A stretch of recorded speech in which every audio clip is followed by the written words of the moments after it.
di hatimu. Firman-Mu itulah dasar hidupku, yang berdaulat atasku. Terhubung denganmu, selalu melekat di hatimu.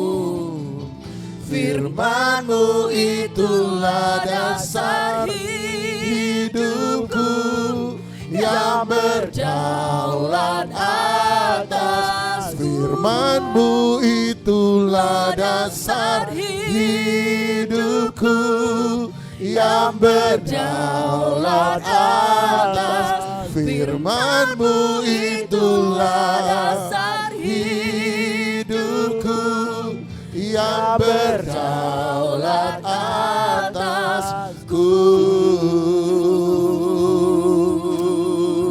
Haleluya. Ya na na na na na na, ya na na. Terima kasih Bapa.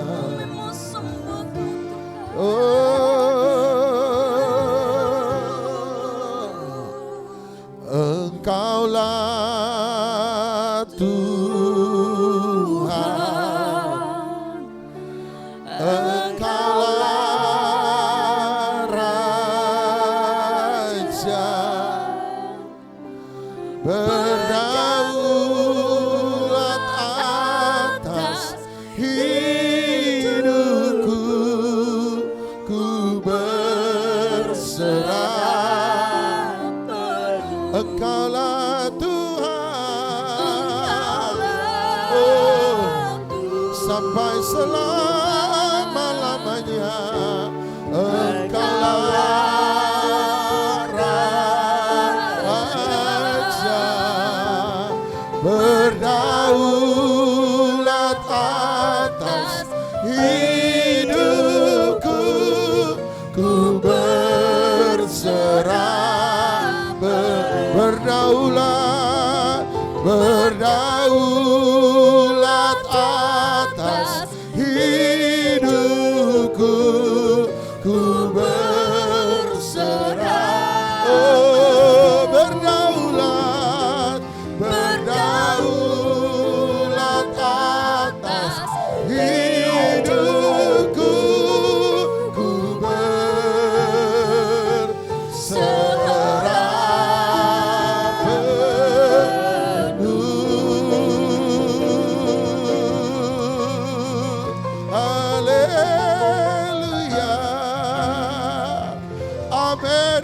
Amin. Engkaulah Tuhan, Engkaulah Kristus, Engkaulah Raja, Mesias dalam hidup kami. Berdaulatlah sepenuhnya. Artinya setiap perkataanmu, firman-Mu adalah perintah bagi kami untuk kami kerjakan dan lakukan. Dan biarlah apa yang kami perbuat menyenangkan Tuhan, membahagiakan Engkau. Terima kasih. Biarlah kami hidup yang mempermuliakan Engkau. Di dalam nama Tuhan Yesus Kristus yang percaya, dilawat, diberkati Tuhan, sama-sama kita katakan amin. Silakan duduk, shalom. Ya, mari sama-sama kita buka Kisah Rasul pasal yang ke-6, Kisah Rasul pasal 6 ayat yang pertama. Kisah Rasul pasal 6 ayat yang pertama. Kisah para Rasul pasal 6 ayat 1 berkata, pada masa itu ketika jumlah murid makin bertambah, timbullah sungguh-sungguh di antara orang-orang Yahudi yang berbahasa Yunani terhadap orang-orang Ibrani. Karena pembagian kepada janda-janda mereka diabaikan dalam pelayanan sehari-hari.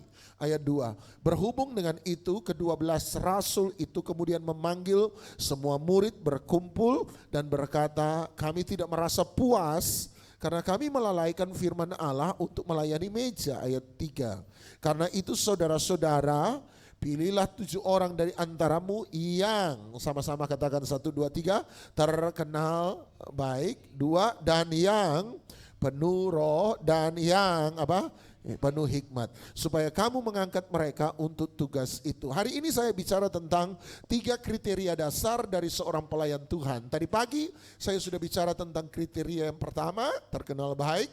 Hari ini saya akan bicara tentang kriteria yang kedua, penuh dengan roh. Waktu yang lalu yang ketiga, hikmat, saya sudah sampaikan waktu kami pinjam tempat di tempat ini. Mungkin Anda yang datang latihan hari Sabtu, Anda lihat ada tempat dipakai oleh kami tanggal 21 September. Itu sangat luar biasa. Terima kasih untuk seluruh kepemimpinan gereja yang ada, untuk pertemanan, untuk kebaikan hatinya, dan saya bawa tentang hikmat. Nah, hari ini saya akan bicara tentang yang kedua, orang yang penuh dengan roh. Nah, Anda berkata, tapi kami masih muda, Kak. Kami ini umat Tuhan, jemaat Tuhan, bukan pelayan Tuhan. Saya pribadi tidak percaya demikian. Saya percaya semua umat Tuhan, anak Tuhan adalah hamba Tuhan. Sama-sama bilang semua anak Tuhan. Sama-sama bilang semua anak Tuhan adalah hamba Tuhan. Sekali lagi sama-sama bilang semua anak Tuhan. Sama-sama bilang adalah hamba Tuhan. Sama-sama katakan karena saya anak Tuhan. Sama-sama katakan saya juga hamba Tuhan. Setiap kita yang diselamatkan harus ada dalam pelayanan. Sebab pelayanan adalah bentuk ucapan syukur kita kepada Tuhan. Sebab kita sadar bahwa Tuhan telah memberi keselamatan yang besar bagi Anda dan saya. Sekali lagi, kita melayani Tuhan bukan karena kita punya skill. Kita melayani Tuhan bukan karena saya punya karunia yang hebat. Saya melayani Tuhan sebab saya menyadari, nomor satu, saya menyadari bahwa saya telah diberi keselamatan yang besar kepada Tuhan.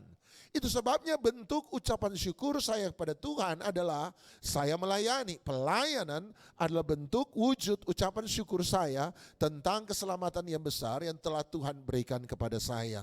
Sama-sama katakan saya anak Tuhan, sama-sama katakan saya adalah hamba Tuhan. Nah, 3 kriteria seorang pelayan Tuhan. Nomor 1, terkenal baik. Nomor 2, penuh dengan roh. Nomor 3, penuh dengan hikmat. Nah, saya sudah katakan, saya bicara nomor 2, penuh dengan roh. Nah, kalau Anda lihat ada satu peringatan Paulus yang sangat keras dalam 2 Timotius pasal 3 ayat yang kelima. Ada satu peringatan Paulus yang sangat keras dalam 2 Timotius 3 ayat kelima. Paulus berkata, hari ini sudah terjadi dan akan terus terjadi kejadian seperti ini. Ayat 5. Ayat 5 berkata, sama-sama 1, 2, 3. Secara lahiriah mereka menjalankan ibadah mereka, tetapi pada hakikatnya mereka memungkiri kekuatannya. Jauhilah mereka itu. Paulus berkata bahwa hari ini sudah terjadi dan akan terus terjadi, bahwa ada orang punya the form or service, ada orang punya bentuk dari sebuah ibadah, tetapi mereka memungkiri kuasa daripada ibadah itu sendiri. Mereka punya bentuk ibadah, eusebia, berarti wujud, sebia berarti ibadah, rasa takut akan Tuhan. Eusebia bentuk wujud dari ibadah, wujud dari takut akan Tuhan itu ada, bentuknya ada, tetapi esensinya, hakikatnya, kuasanya yang menggerakkannya itu tidak ada. Artinya Paulus berkata, di akhir zaman nanti, hari ini sudah ada dan akan terus ada. Di akhir zaman nanti ada orang yang melakukan ibadah, pertemuan-pertemuan ibadah, tetapi mereka tidak punya kuasa dari pertemuan-pertemuan ibadah itu sendiri. Ada orang punya pelayanan firman, pelayanan khotbah masih ada, tapi kuasa dari firman Tuhan yang mengubahkan kehidupan itu sudah tidak ada. Firman Tuhan, kuasa firman Tuhan yang menyadarkan akan dosa itu sudah tidak ada. Ada orang masih punya ibadah pujian dan penyembahan, tetapi kuasa ibadah pujian dan penyembahan itu sudah tidak ada. Paulus berkata mereka masih punya ibadah doa, tetapi kuasa doa itu sudah tidak ada. Jadi Paulus berkata mereka hanya bentuk forumnya, bentuknya, wujudnya, eusebianya, tetapi mereka tidak punya dunamisnya, mereka tidak punya kuasanya. Inilah sebabnya saya percaya salah satu alasan kenapa para rasul hari itu memberi kriteria seorang pelayan Tuhan adalah orang yang penuh dengan roh.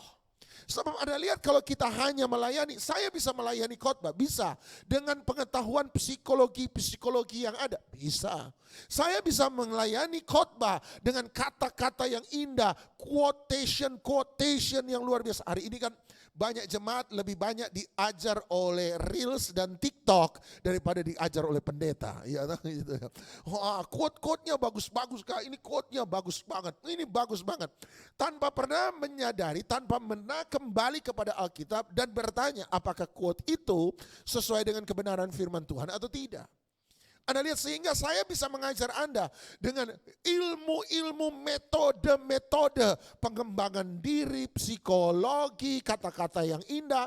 Tetapi sesungguhnya orang pulang dengan otak yang makin tebal, tetapi hati yang makin kosong. Sebab mereka punya bentuknya, mereka tidak punya kuasanya. Sehingga orang bisa datang pada ibadah pujian dan penyembahan, tetapi mereka tidak pernah mengalami kuasa penyembahan yang mengubahkan kehidupan mereka.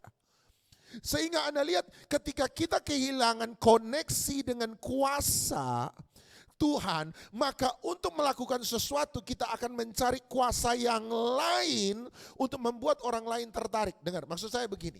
Kalau khotbah saya sudah tidak lagi terhubung dengan kuasa Tuhan, maka yang saya lakukan adalah saya harus mencari sumber kuasa baru. Semoga Anda ngerti maksud saya. Apakah dengan kata-kata indah, apakah dengan ilmu-ilmu yang sangat mengagumkan, membuat orang mendecakkan lidah, apakah dengan metode-metode yang luar biasa, yang membuat orang kagum pada saya, tapi tanpa pernah mengubah kehidupan mereka. Artinya begini, saya kalau pujian penyembahan saya tidak lagi terhubung kepada kuasa Tuhan, maka saya perlu sumber kuasa baru dong. Apa? LED yang makin besar, pemain musik yang makin luar biasa, dia buat musiknya yang begitu indah, aransemen musik yang makin indah, penyanyi-penyanyi yang makin hebat, lampu-lampu sorot yang makin luar biasa, sehingga orang kemudian dihubungkan dengan kuasa entertainment, sebab mereka tidak lagi punya kuasa Tuhan. Sehingga ibadah menjadi sesuatu yang ditonton, dan bukan lagi menjadi sesuatu yang menjadi penyembahan pribadi yang membuat orang masih meneteskan air mata. Paulus mengatakan bahwa di akhir zaman dan sampai sekarang ini sudah terjadi dan sampai akan terjadi terus, bahwa ada orang punya eusebia, bentuk dari sebuah ibadah, tetapi mereka kehilangan kuasa, hakikat, esensi dari ibadah itu sendiri. Dan Paulus berkata, jauhi mereka. Kita perlu Roh Kudus hari ini. Sebab salah satu yang perlu Anda perlukan dalam sebuah ibadah adalah Anda perlu kuasa Roh Kudus untuk mengubah kehidupan kita. Nah, hari ini saya akan bawa pada Anda 4 unsur ibadah. 4 unsur ibadah. Ada 4 unsur ibadah dalam suratan Ibrani. Ada 4 unsur ibadah dalam suratan Ibrani. Mari kita lihat 4 unsur ibadah dalam suratan Ibrani. Siap? Oke, nomor 1, Ibrani pasal 8 ayat yang kedua. Ibrani pasal 8 ayat yang kedua. Ibrani pasal 8 ayat yang kedua. Ibrani pasal 8 ayat yang kedua. Unsur pertama dalam sebuah ibadah yang harus dimiliki, ini menurut saya adalah dunamis dalam sebuah ibadah.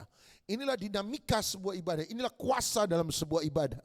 Nomor 1 yang membuat ibadah kita berkuasa, nomor 1 Ibrani 8 ayat 2, sama-sama 1, 2, 3. Dan yang melayani ibadah di tempat kudus, yaitu di dalam kemah sejati yang didirikan oleh Tuhan dan bukan oleh manusia.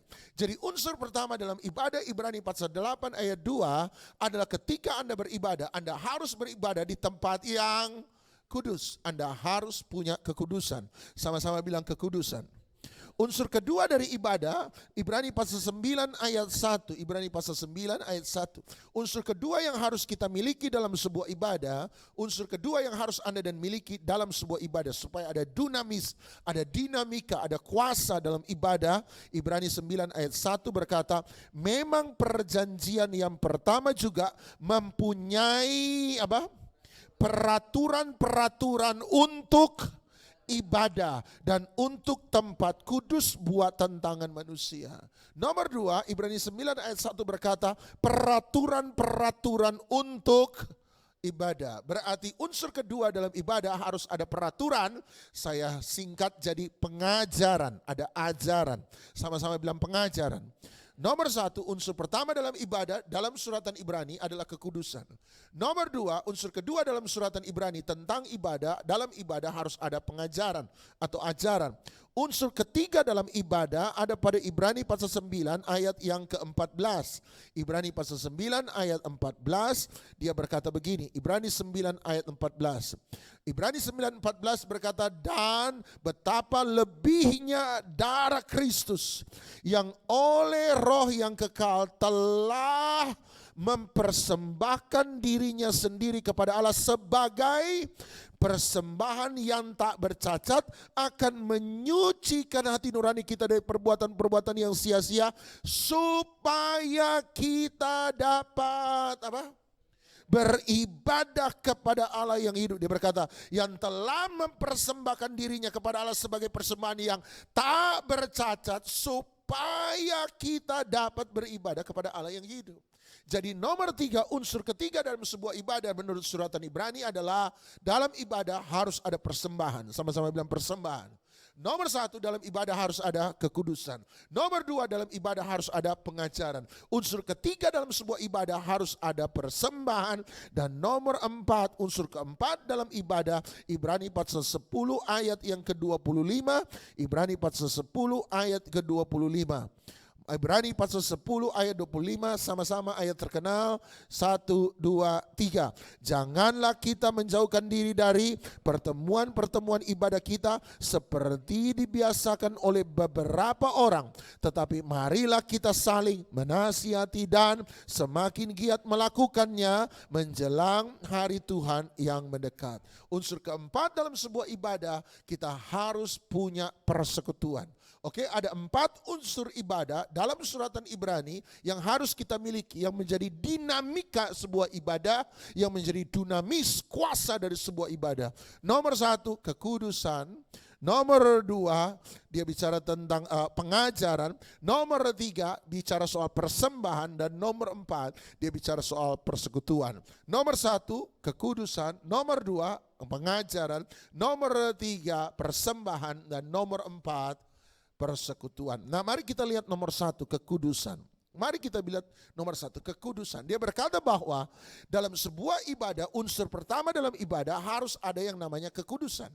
Nah, kekudusan menurut saya adalah salah satu istilah terminologi yang banyak disalah mengerti oleh orang Kristen menurut saya. Kalau saya tanya sama Anda, apa itu yang disebut kudus?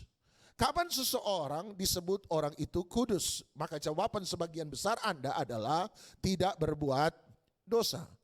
Sesederhana ini, kudus berarti orang itu tidak berbuat dosa, tidak melakukan kesalahan-kesalahan moralitas. Apa itu tidak buat dosa? Beri contoh, Anda berkata tidak mencuri, tidak berzina, dan sebagainya. Setuju? Kebanyakan dari kita akan mengatakan demikian. Setuju sampai sini? Tetapi ada satu hal yang menarik bagi saya. Kalau Anda berkata, kudus berarti tidak melakukan pelanggaran moralitas. Artinya tidak membunuh, tidak mencuri, tidak berdusta, tidak iri hati, dan sebagainya. Pelanggaran-pelanggaran, tidak melakukan pelanggaran-pelanggaran moralitas. Maka saya punya pertanyaan bagi Anda. Ada sesuatu yang mengganggu di hati saya dulu tentang hal ini. Dalam perjanjian lama, orang yang menyentuh mayat itu kemudian dikatakan tidak kudus, tidak menjadi tahir sebab dia menyentuh mayat. Ada peristiwa lain lagi ketika Alkitab perjanjian lama berkata seorang perempuan yang datang bulan, menstruasi, haid, maka perempuan itu menjadi tidak tahir. Tidak tahir berartinya tidak kudus. Nah, pertanyaan saya sederhana. Perempuan datang bulan, pertanyaan saya, dosanya apa? Dan semua melihat saya dengan mata kosong. Dosanya apa? Oke, menyentuh mayat, dosanya apa? kalau menyentuh mayat itu berdosa, tidak tahir, maka semua istri pasti tidak tahir. Karena yang potong ayam istri, yang potong ikan ya istri, yang potong sapi ya istri. Kan nyentuh mayat terus. Maka berbahagialah bapak-bapak, sebab hanya bapak-bapak lah yang diterima dalam kerajaan sorga. Cuma kalau hanya bapak-bapak yang diterima kerajaan sorga, kayaknya sorga sepi sebab tidak ada ibu-ibu. Herannya wanita itu enak dipandang tetapi susah untuk dihidupi bersama-sama. Oh. No, tolong jangan kasih tahu istri saya, tolong diedit kalau ada rekaman. Bahaya, itu akan menghancurkan rumah tangga saya. Tidak ada wanita kita kangen, sepi, ada wanita kita pusing. No, ini guyon saya, guyon, ibu istri guyon. Anda lihat, kalau begitu, kenapa itu disebut dosa? Ada peristiwa yang sama bukan? Ketika Tuhan Yesus diundang oleh Yairus untuk menyembuhkan anaknya yang usia 12 tahun yang hampir mati, di dalam perjalanan Tuhan Yesus menuju rumah Yairus, Anda tahu Yesus disentuh oleh perempuan pendarahan 12 tahun. Menurut hukum Taurat, wanita yang pendarahan tidak tahir, tidak kudus, dan siapa yang disentuh oleh perempuan yang tidak tahir, ini dia pun akan menjadi tidak tahir. Anehnya Tuhan menyembuhkan perempuan pendarahan 12 tahun dan dia terus berjalan. Dia berjalan ke rumah Yairus untuk mendoakan anak perempuan Yairus. Belum sampai di rumah Yairus, datanglah orang dari rumah Yairus dan berkata, Yairus sudah terlambat, anakmu sudah mati, jangan bawa guru ke rumahmu. Kenapa dia berkata suruh guru pulang, guru tidak perlu datang ke rumahmu. Sebab seorang rabi sangat menghargai kekudusan dan kalau dia datang di rumah di mana ada sebuah mayat, dan dia harus menyentuh mayat itu, maka dia akan menjadi tidak tahir. Oleh sebab itu dia harus pulang. Jangan sampai masuk ke rumah itu. Itu pertanyaan saya, dua kasus yang membingungkan sebab Tuhan Yesus melakukan itu. Satu, kasus wanita pendarahan, dosanya apa? Nomor dua, kasus orang yang meninggal menyentuh mayat, dosanya apa? Sehingga saya mulai menyadari satu hal, jangan-jangan yang dimaksud kekudusan lebih daripada sekedar tidak melakukan pelanggaran moralitas. Tetapi jangan-jangan yang dimaksudkan dengan kekudusan ini menjadi kesimpulan saya. Semoga Anda setuju puji Tuhan, Anda tidak setuju biarlah kita tetap bersaudara dalam Tuhan Yesus Kristus. Yang saya percaya adalah kekudusan adalah the way to approach God. Cara untuk menghampiri Tuhan. Sesederhana itu. Tuhan menetapkan kekudusan sebagai cara untuk menghampiri Dia. Artinya ketika kita mau menghampiri Tuhan, kita mau bersekutu dengan Tuhan, kita tidak bisa bersekutu dengan Tuhan menurut cara saya, tetapi saya harus bersekutu dengan Tuhan menurut caranya Dia. Misalnya saya beri contoh, persembahan Kain dan Habel.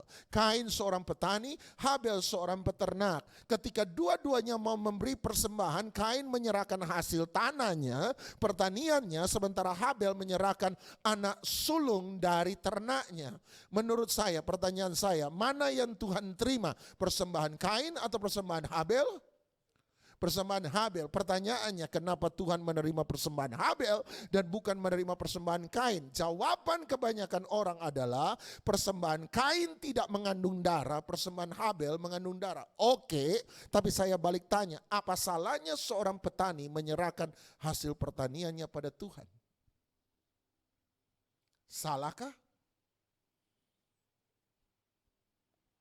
Bukankah dalam perjanjian lama ada yang namanya korban sajian? Korban sajian adalah korban yang tidak mengandung darah.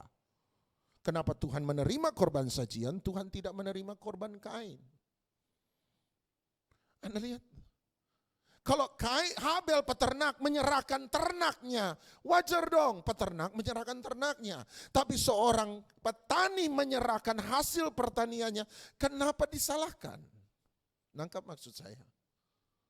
Menurut saya sesederhana ini persoalan kenapa Tuhan menerima persembahan Kain dan menolak persembahan Habel. Sesederhana ini Ibrani 11 berkata, ini tafsiran saya, Ibrani 11 berkata karena iman Habel mempersembahkan persembahan yang jauh lebih besar, lebih indah daripada persembahan Kain. Karena iman, persoalannya adalah Habel menyerahkan dengan iman sementara Kain tidak. Itu saja persoalannya. Dan bagi Ibrani 11 kemudian dia berkata, Anda masih ingat, tanpa iman tidak ada seorang pun yang berkenan kepada Allah. Sebab barang siapa datang menghampiri Allah, barang siapa percaya kepada dia, kata percaya, menghampiri Allah, maka dia harus percaya bahwa Allah itu ada dan bahwa Allah memberi upah kepada mereka yang mencari dia dengan sungguh hati. Artinya Ibrani mau mengatakan Tuhan menuntut the way, cara untuk mendekati dia adalah menyerahkan persembahan dengan iman. Itu yang dilakukan oleh Habel dan tidak dilakukan oleh Kain. Seandainya Kain menyerahkan dengan iman, Tuhan toh akan tetap menerima persembahan Kain. Tetapi karena Kain tidak menyerahkan dengan iman, maka Tuhan menolak. Kenapa? Bukan karena Kain jahat, bukan karena Kain jelek, bukan karena persembahannya tidak baik, tetapi karena Tuhan menuntut cara untuk mendekati dia dengan iman. Kalau saya ulang tahun, tolong kalau saya ulang tahun jangan pernah kasih saya kado soft text. Saya akan terima. Saya terima. Saya bilang terima kasih. Tapi percayalah itu tidak akan membuat saya senang.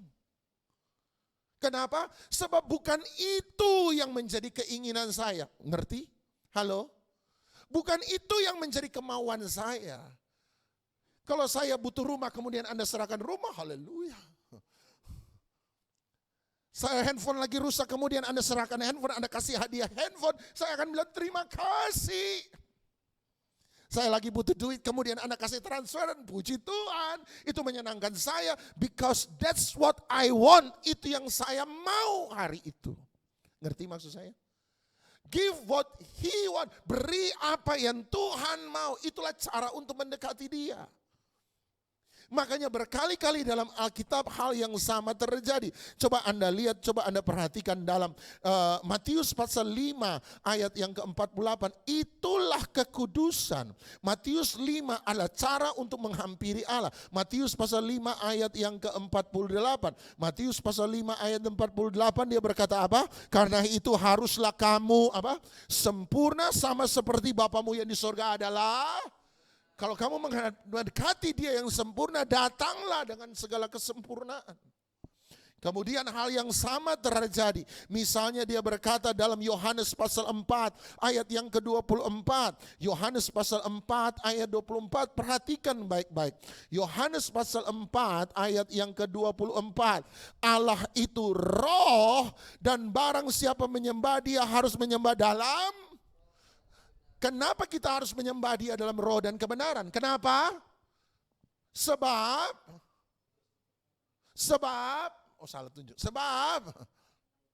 Allah itu roh. Karena dia roh, kamu harus roh. Sebab daging tidak bisa mendekati roh, sesederhana itu. Sama kalau Bapa itu sempurna, dia mau Anda mendekati dia dengan kesempurnaan. Coba Anda lihat sama, kembali lagi hal yang sama. 1 Petrus pasal 1 ayat yang ke-15. 1 Petrus pasal 1 ayat 15. 1 Petrus pasal 1 ayat yang ke-15. Kekudusan adalah cara untuk menghampiri Tuhan. 1 Petrus 1 ayat 15. Tetapi hendaklah kamu menjadi kudus di dalam seluruh hidupmu sama seperti Dia yang kudus telah memanggil kamu. Dia panggil kamu dan kalau kamu mau mendekati dia, kalau dia kudus, you must be holy. Kalau Allah itu setia, maka Anda mendekati dia dengan kesetiaan. Kalau Allah itu murah hati, Anda mendekati dia dengan kemurahan hati. Kalau Allah itu benar, maka Anda mendekati dia dengan kebenaran. Kekudusan adalah cara untuk menghampiri Tuhan. Kalau dia Allah yang memberi pertobatan, Anda hadapi dia, dekati dia dengan pertobatan. Hati yang remuk, jiwa yang remuk, itulah yang dikenan oleh Tuhan. Kekudusan jangan-jangan lebih daripada sekedar sebuah standar moralitas. Tapi kekudusan adalah bagaimana kita mendekati Tuhan dengan caranya Tuhan. Kalau Anda mau mendekati menjadi satu dengan api, maka Anda harus menjadi api itu sendiri. Sebab api akan selalu membakar semua yang bukan api. Setuju?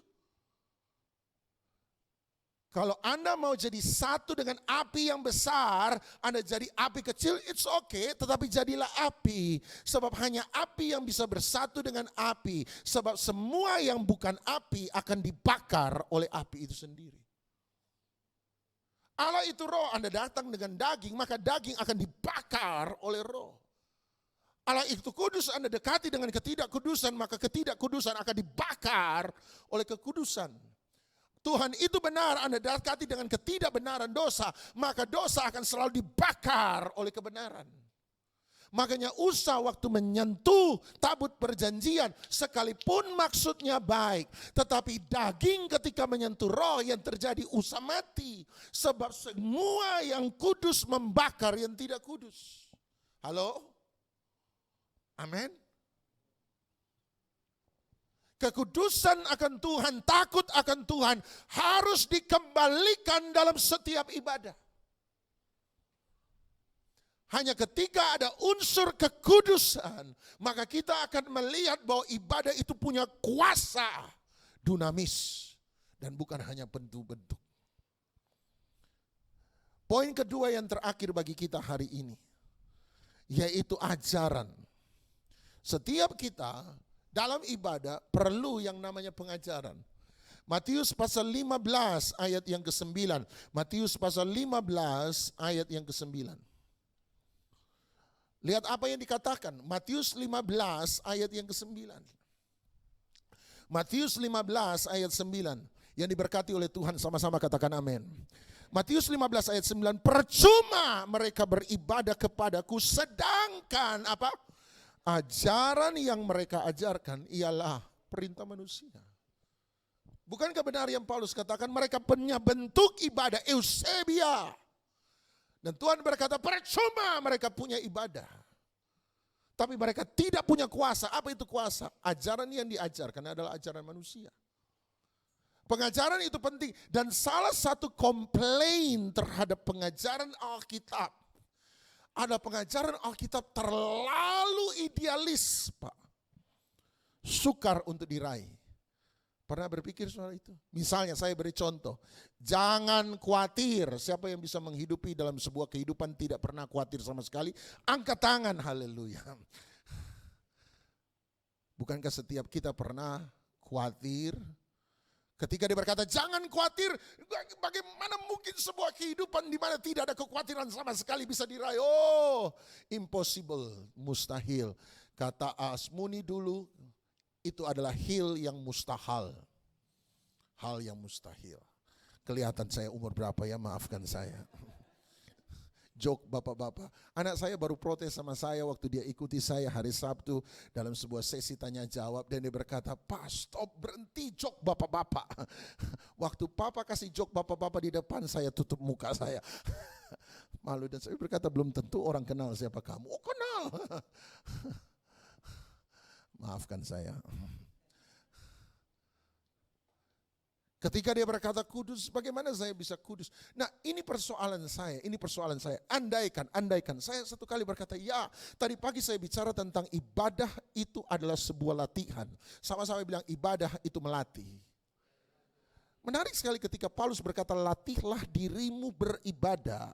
Buat saya ini harus digali. Ibadah adalah sebuah pelatihan. Dan saya berkata, kalau di luar sana Anda lihat sampah, Anda tidak perlu pungut sampah. Tapi kalau di dalam rumah Tuhan Anda lihat sampah dan tidak ada yang ambil, saran saya sebagai pendeta, ambil itu sampah, buang ke tempatnya. Setuju? Kenapa? Sebab di sini Anda dilatih. Yang setuju katakan amin. Kalau di luar Anda suka maki-maki, bicara sembarangan, waktu Anda masuk di rumah Tuhan, tutup mulut rapat-rapat kalau tidak bisa jaga mulutmu. Anda tidak boleh maki. Kenapa? Sebab di sini Anda dilatih. Kalau di sana Anda tidak sabaran sama orang, waktu Anda masuk rumah Tuhan, saran saya Anda harus belajar sabar. Kenapa? Sebab di sini Anda dilatih. Yang setuju katakan amin. Saya suka kata latihan dan menurut saya that's the real problem. Itulah masalah yang sesungguhnya kenapa kita sukar untuk melakukan perintah Tuhan. Kenapa?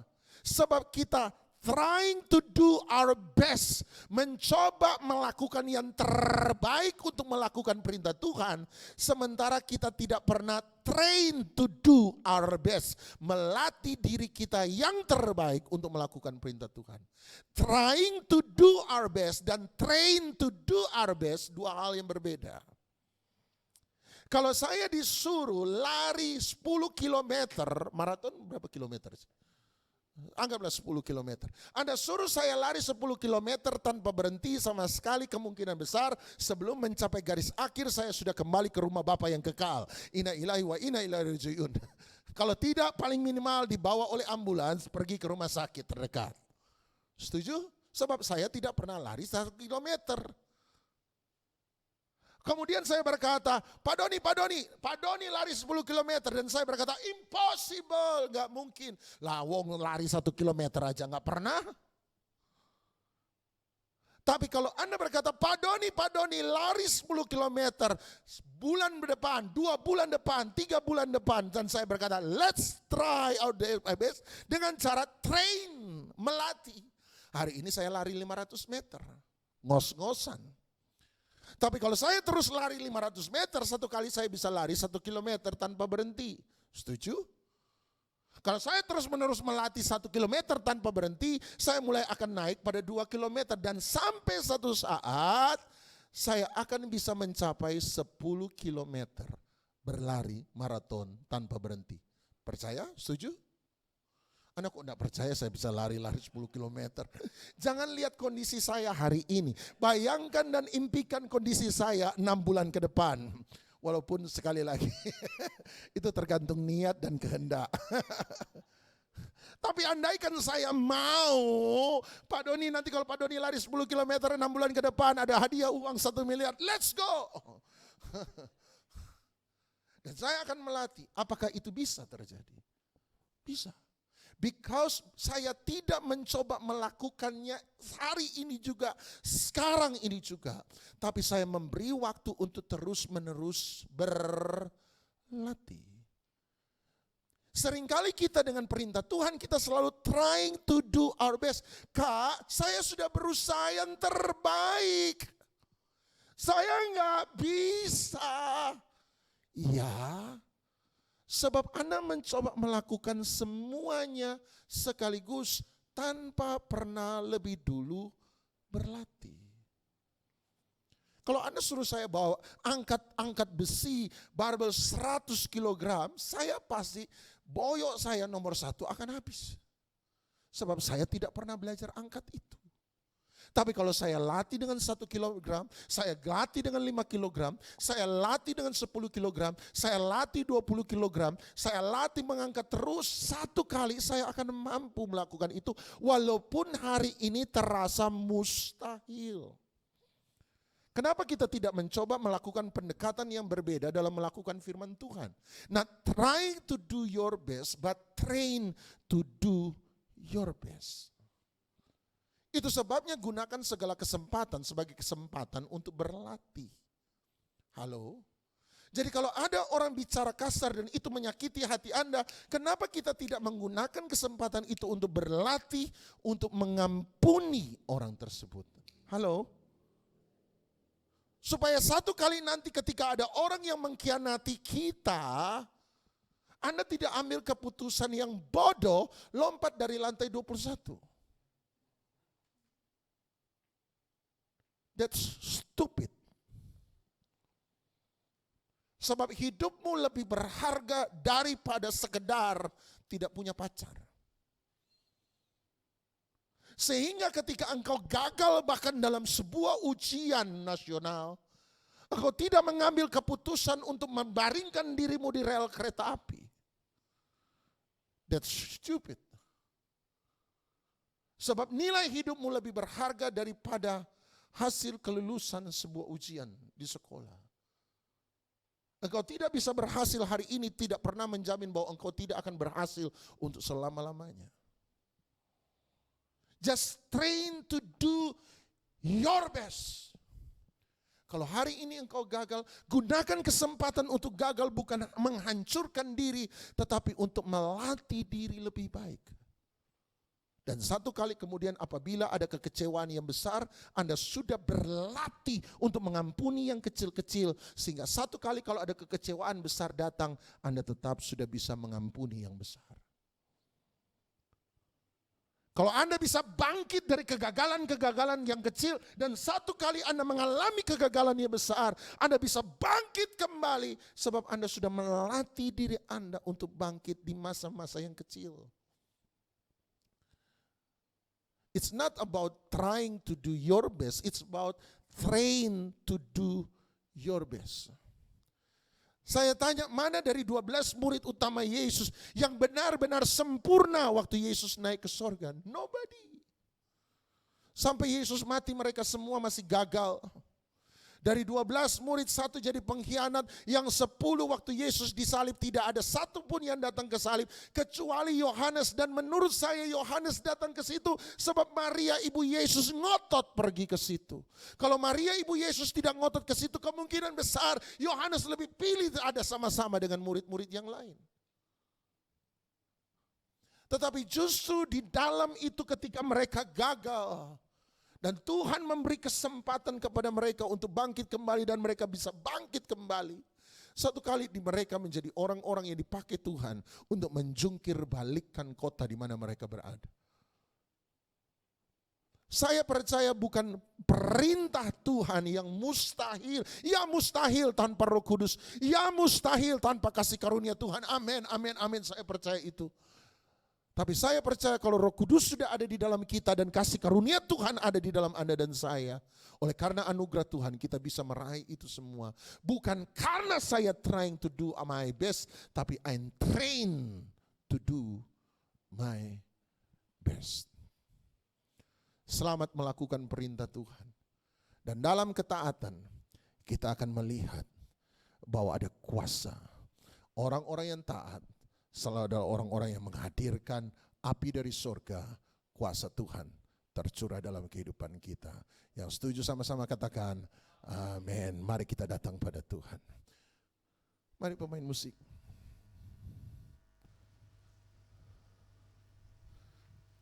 Ku terhubung denganmu, selalu melekat di hatimu. Hari ini semoga saya bisa memberi sesuatu masukan yang baik bagi Anda. Kalau hari ini Anda tidak bisa, bukan berarti besok Anda tidak bisa. Kalau hari ini Anda tidak mampu, bukan berarti besok Anda tidak mampu. Just trying to do. Gak ada bayi bisa langsung jalan sendiri, gak ada. Semua harus melewati sebuah latihan. Justru ketika bayi jatuh dan bayi berkata, mau. Maka dia tidak akan pernah berjalan seumur hidupnya. Tapi kalau dia terus berlatih sekalipun jatuh, dia terus berlatih sekalipun jatuh, terus berlatih sekalipun jatuh, satu kali dia akan bisa berjalan dengan dua kakinya sendiri. Itu kita. Waktu kita dilahirkan baru, ingat lahir baru tidak sama dengan kedewasaan rohani. Setuju? Lahir baru kita jadi bayi rohani. Kita bukan jadi dewasa rohani, kita bayi rohani. Dan bayi harus melatih. Pertama kita lebih banyak tergantung kepada orang. Kita tergantung pada Tuhan Bapa sorgawi kita. Kita tergantung pada Roh Kudus yang nurture, yang memberi masukan kehidupan kita. Tapi kita juga mulai bergantung pada pemimpin rohani, orang-orang di sekitar Anda dan saya. Tapi satu kali ketergantungan itu terhadap manusia, itu mulai harus dilepaskan. Sebab Anda mulai melatih. Tadinya Anda dipimpin, satu kali Anda harus memimpin. Tadi pagi saya berkata, bukankah sangat konyol 20 tahun ikut Tuhan disuruh doa makan depan umum masih pakai bahasa sinyal, jangan saya, dia saja. Alasan selalu saya suruh doa makan, jangan Pak, doa saya jelek Pak. Saya berkata Tuhan Yesus sementara justru menghardik orang-orang yang berdoa hanya supaya dinilai kata-kata mereka indah. Anda tidak perlu kata-kata yang bagus untuk doa makan. Saya tidak suruh Anda doakan semua janda-janda di seluruh muka bumi. Saya tidak suruh Anda doakan semua anak yatim piatu yang ada di muka bumi. Saya hanya suruh Anda doa makan. Bapa, kami percaya makanan ini berasal dari Engkau. Oleh sebab itu berkatilah makanan ini. Kami percaya kekuatan kesehatan jasmani kami terima. Kami pakai untuk kemuliaan nama Tuhan. Kami terima dengan ucapan syukur. Amin. Papa saya paling senang kalau ada pendeta doa makan cepat. Yang bahaya kalau doa makannya terlalu panjang. Keliling satu muka bumi seluruh bangsa dan negara dia doakan. Semua kota dan negara-negara di Afrika dia sebut satu demi satu. Kalau Anda mau tolong mereka yang berkekurangan makan, jangan tolong pakai doa. Ambil apa adanya, kasih makan orang di luar sana. Kita ini seringkali terlalu rohani. Orang hanya perlu ditolong. Ada orang cuma perlu ditolong. Anda punya uang, Anda cukup tolong dengan uang. Tidak perlu doa, Anda cukup tolong dengan doa. Saya berdoa, engkau diberkati Tuhan. Tapi ini yang saya bisa tolong, pakai untuk menghadapi masalahmu. Selesai. Kita terlalu bertele-tele dengan doa-doa kita. Kalau Anda mau tolong mereka yang berkekurangan, tolonglah dengan tindakan yang nyata. Bukan hanya sekedar sebuah keinginan doa yang muluk-muluk. Doa makan, selesai. Amin. Walaupun saya tidak setuju orang doa makan seperti mengheningkan cipta. Mengheningkan cipta mulai, 2 detik kemudian selesai. Saya heran itu doa apa? Berkati makanan ini, amin. Saya juga gak setuju itu. Tapi mari latih. Kalau Anda tidak pernah latih, kapan Anda bisa? Kalau Anda tunggu sempurna, Anda tidak akan pernah bertindak. Latih saja. Gagal, it's okay. Saya masih gagal. Saya masih ada beberapa kata yang terlanjur saya ucapkan dalam khotbah yang saya harap tidak pernah saya ucapkan hari itu. Saya masih melatih diri saya. Saya masih mengevaluasi diri saya. Hal yang paling menakutkan saya adalah mendengar khotbah saya sendiri. Sebab saya tahu mana salah, mana benar.